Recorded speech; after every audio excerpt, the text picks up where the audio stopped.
Start कर रहे हैं जनरल पैथोलॉजी। उसमें पहला टॉपिक है सेल इंजरी। ठीक है, तो सेल के क्या क्या रेस्पॉन्सेज होते हैं सेल इंजरी को लेकर, वो भी इंपॉर्टेंट है, जैसे कि सेल एडेप्टेशन, सेल डेथ की mechanism, apoptosis, necrosis, intercellular accumulation भी इंपॉर्टेंट है, पैथोलॉजी क्लासिफिकेशन भी इंपॉर्टेंट है। ठीक है, तो सेल इंजरी होती क्या है? Sequence of event that occur when stress exceed the ability to cell to adapt. मतलब ऐसी स्ट्रेसफुल कंडीशन कि अब जो सेल है उसमें अडेप्टेशन नहीं होगा, अब अडेप्ट करने की उसकी जो क्षमता थी वो उससे ऊपर जा चुका है। ठीक है, उससे ऊपर जा चुका है इंजीरियस स्टिमुलस। ठीक है, तो क्या क्या कॉजेज हो सकते हैं इंजरी के? तो सबसे मोस्ट कॉमन कॉज होता है हाइपोक्सिया एंड इस्चीमिया। तो most common cause of cell injury होता है। तो ब्लड फ्लो कम होता है तो उसको इस्चीमिया बोलते हैं, और ऑक्सीजन सप्लाई कम होती है उसको हाइपोक्सिया बोलते हैं। दोनों के कारण क्या होगा? एरोबिक रेस्पिरेशन कम हो जाएगा और एटीपी की सिंथेसिस कम हो जाएगी।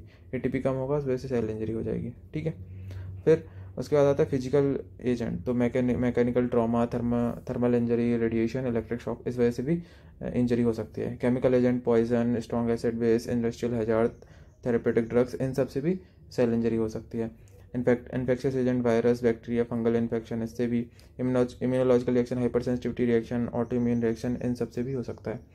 फिर न्यूट्रिशनल इम्बेलेंस में आता है डेफिशिएंसी, या तो न्यूट्रिशन की डेफिशिएंसी हो जाए, एक्सेस हो जाए। न्यूट्रिशन की deficiency, protein calorie deficiency, क्वेसेक marasmus, इन सब में हो सकता है।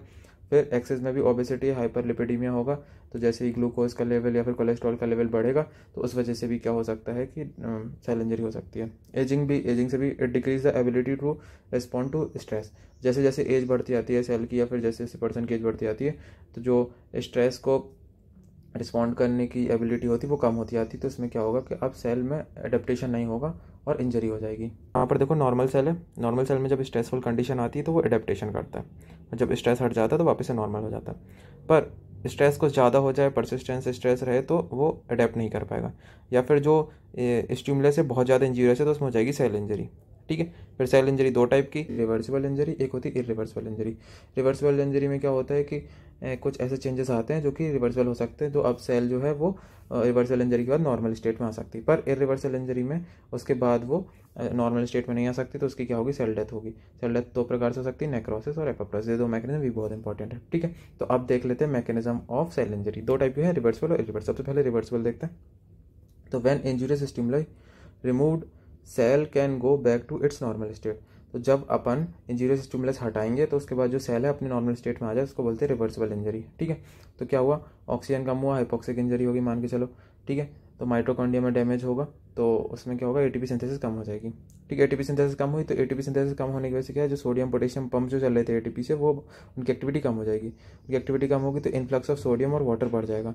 उस वजह से क्या होगी? सेल की स्वेलिंग हो जाएगी, cellular swelling, ER swelling, mitochondrial swelling, membrane blebs बनने लगेंगे, माइलिन फिगर्स दिखने लगेंगे। ठीक है, फिर एक और चीज़ क्या होगी? अब एटीपी सिंथेसिस कम हो गई है, ऑक्सीजन कम हो गई, तो एनारोबिक ग्लाइकोलाइसिस बढ़ जाएगी। एनारोबिक ग्लाइकोलाइसिस बढ़ेगा तो लैक्टिक एसिडोसिस होगा, पीएच कम होगी, तो पीएच कम होने की वजह से क्या होगा? क्लम्पिंग ऑफ न्यूक्लियर मटेरियल होना शुरू हो जाएगा। ठीक है, फिर दूसरा क्या चेंज आएगा? एक detachment of ribosome from RER. अब राइबोसोम अलग हो जाएगा आरईआर से, जिस वजह से क्या होगा? प्रोटीन सिंथेसिस कम हो जाएगी, प्रोटीन सिंथेसिस कम होगी और लिपिड सिंथेसिस बढ़ जाएगी। तो ये चेंज आते हैं अपने रिवर्सल वाले इंजरी में।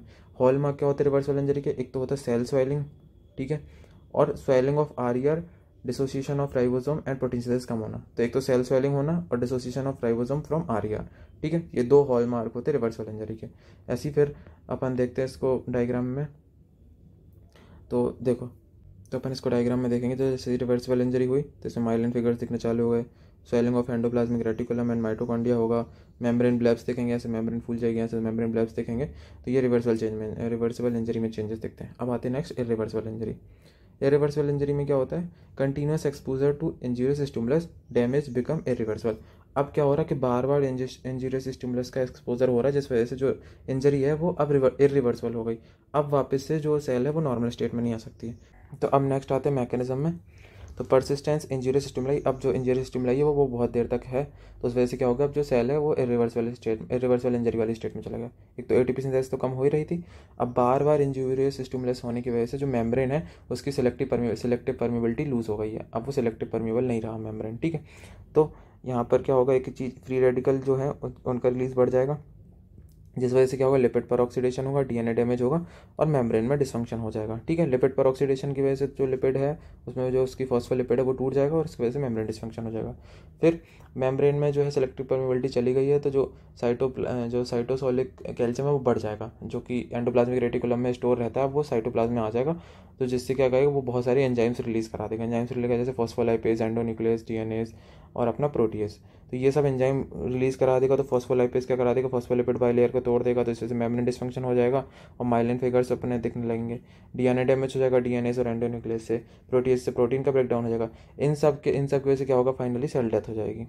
ठीक है, तो इसके अपन को क्या क्या चेंजेस दिखेंगे। प्रोग्रेसिव इंजरी होगी तो माइलिन फिगर्स तो अपन लोग को रिवर्सिबल में भी दिख रहे थे। ठीक है, फिर break down of plasma membrane organelle and nucleus leakage of content, जो न्यूक्लियस का कंटेंट है वो धीरे धीरे लीक होने लगेगा। ठीक है, तो अब इसका हॉलमार्क क्या होता है। सबसे पहले माइटोकॉन्ड्रिया में क्या क्या चेंज देखेंगे। एक तो अपन को माइटोकॉन्ड्रिया में क्या देखेगा, माइटोकॉन्ड्रिया में देखेगा लार्ज फ्लोकुलेंट अमॉर्फस डेंसिटीज। तो यहाँ पर देखो माइटोकॉन्ड्रिया में अपन को दिख रहा है लार्ज फ्लोकुलेंट अमॉर्फस डेंसिटीज दिख रही हैं। ठीक है, फिर अपन को सेल मेम्ब्रेन में क्या क्या चेंजेस दिख रहे थे। सेल मेम्ब्रेन में अपन को दिखेगा कैल्शियम एंटरिंग साइटोसोल। अब जो कैल्शियम है वो साइटोसोल में एंटर करने लगेगा और जो एंजाइम है उनका लीकेज होने लगेगा। ठीक है, मेम्ब्रेन डिसफंक्शन और माइटोकॉन्ड्रियल डिसफंक्शन में ये दिखता है। फिर और न्यूक्लियर चेंजेस में क्या दिखेगा, पिक्नियोसिस, कैरियोहेक्सिस और कैरियोलाइसिस। तो जो न्यूक्लियर मटेरियल सबसे पहले उसका क्लम्पिंग होगा, फिर फ्रेगमेंटेशन होगा, फिर डिसोल्यूशन होगा। तो ये होते हैं न्यूक्लियर चेंजेस। और जो एंड रिजल्ट होता है इरिवर्सल इंजरी का, वो सेल डेथ होता है हमेशा ही। ठीक है, तो ये था अपना सेल इंजरी के बारे में, बहुत ही इंपॉर्टेंट है ये। 5 नंबर या में या फिर शॉर्ट नोट में आराम से आ सकता है, तो इसको कर लेना। ठीक है।